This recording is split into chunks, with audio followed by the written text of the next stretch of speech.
Welcome to Wisdom Unveiled. Gotta be here. This is the 5th of our 12 deep dives exploring the brilliant mind of Khajeh Nasir al-Tusi. A truly extraordinary figure. Astronomy, ethics, just wow. A real giant of Islamic thought. And today, we're diving into some really resonant ideas in his work, concepts like dhūq. Which is like an intuitive perception, a kind of taste. Right, and shūq, that deep yearning or passion. And also Behjat, which is this state of joy or delight. We'll explore how these connect up with the nature of love, ishq, drawing on discussions from the Marifat program. Specifically with Dr. Dinani and Dr. Larijani. Exactly. So for you listening, if you want to get to the heart of these things quickly but deeply, well, this is where we'll try and pull out those key insights. And just a quick note for everyone, what you're hearing is our translation based on conversations with these Iranian philosophers. Yeah. Some of the subtleties, they can be tricky to capture fully across languages, so apologies in advance if there are any small discrepancies. Absolutely. Okay, let's start with dhūq. Now, basically, it means tasting, right? So it connects to perception. It does at its root, but it clearly goes, well, much deeper than just, tasting food. It's a different way of knowing. Precisely. Our senses give us dhūq, sure, but the higher meaning points to this immediate, almost visceral understanding. It's not something you arrive at through logical steps. Think about getting a joke. You either get it instantly. Or explaining it just kills it. Exactly. That instant getting it is much closer to this deeper sense of dhūq. So it's more internal, not just an intellectual conclusion. And this connects to poetry somehow. Definitely. A poet possesses real dhūq. Yeah. They experience this, like certain surge of insight. Words and ideas just flow. It feels almost gifted, not built piece by piece, which is different from just crafting versus, following the rules of meter and rhyme. That's nasum, just versification. So the poet with dhūq is tapping into something else. Something deeper, yeah. Like the difference between a technically perfect painting and one that actually moves you. Good analogy. And some traditions even suggest poetry was like the first human language. Really? Yeah, arising from this innate inner wisdom. We call it ilm adam al-azma, not from formal learning. It speaks to the power of that immediate, intuitive knowing. That's interesting because poetry often gets criticized for being, well, less precise than science or philosophy. True, but poetry deals with things science can't easily measure, right?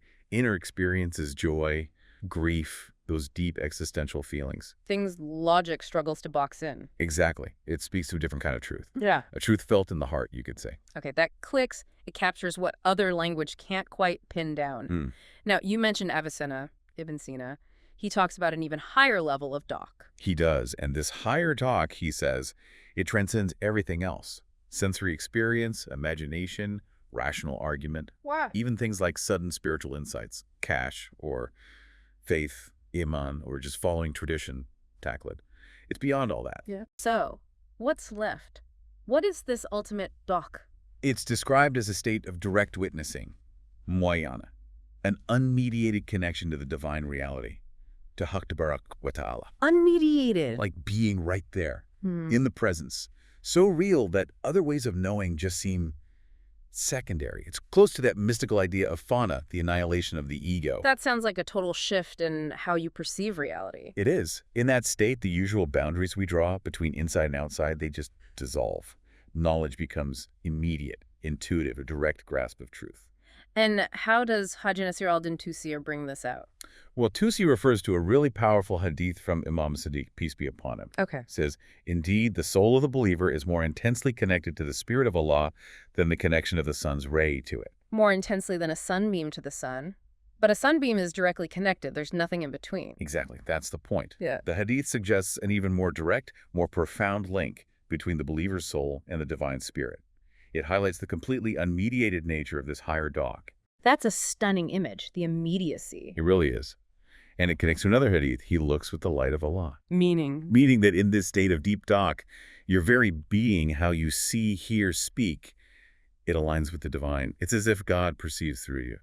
It's pretty remarkable that a philosopher like Avicenna, known for his rationalism, explored these, well, mystical states. It really is significant. It shows that even within that highly rational tradition, there was this deep respect for experiential knowledge, for these profound states of awareness as valid paths to truth. Okay, so that's talk, this journey from basic taste to profound, direct knowing. Now let's shift to Shūq, the yearning, the passion. Why is this so important? Shūq is seen as the absolute core, the lifeblood of genuine worship of ibadah. Without it. Without that deep yearning, acts of devotion can become, well, just external forms. Empty rituals, maybe? Lacking real substance. It's the inner fire that gives meaning to the outer actions. Precisely. Worship, fundamentally, is about connecting with the divine beloved. Shūq is that intense longing, that passionate desire driving you towards that connection. Makes a world of difference compared to just, ticking boxes out of obligation or fear. Absolutely. Yeah. Think of Imam Ali, peace be upon him.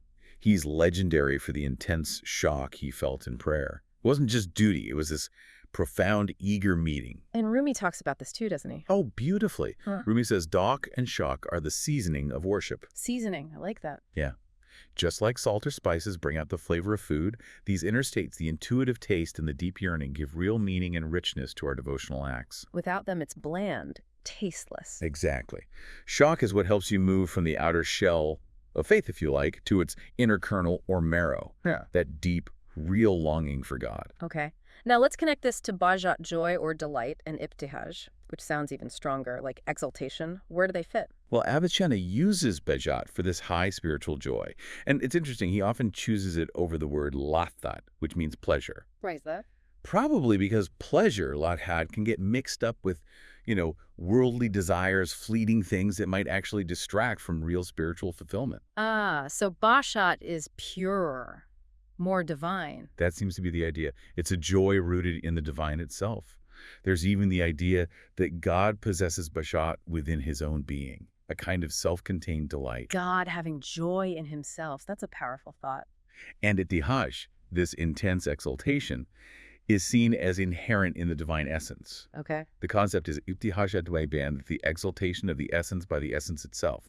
And this divine exaltation, when it manifests in the created world, that manifestation is ishq, it's love. Wait, so love, ishq, its very origin is this divine self-exaltation. That's the framework, yes. It's a really beautiful and systematic way of thinking about where love fundamentally comes from. So even though ishq can get complicated and maybe tainted in our world, its source is utterly pure, divine joy. Rumi talks about the source being beyond understanding, right? He does, that amazing line.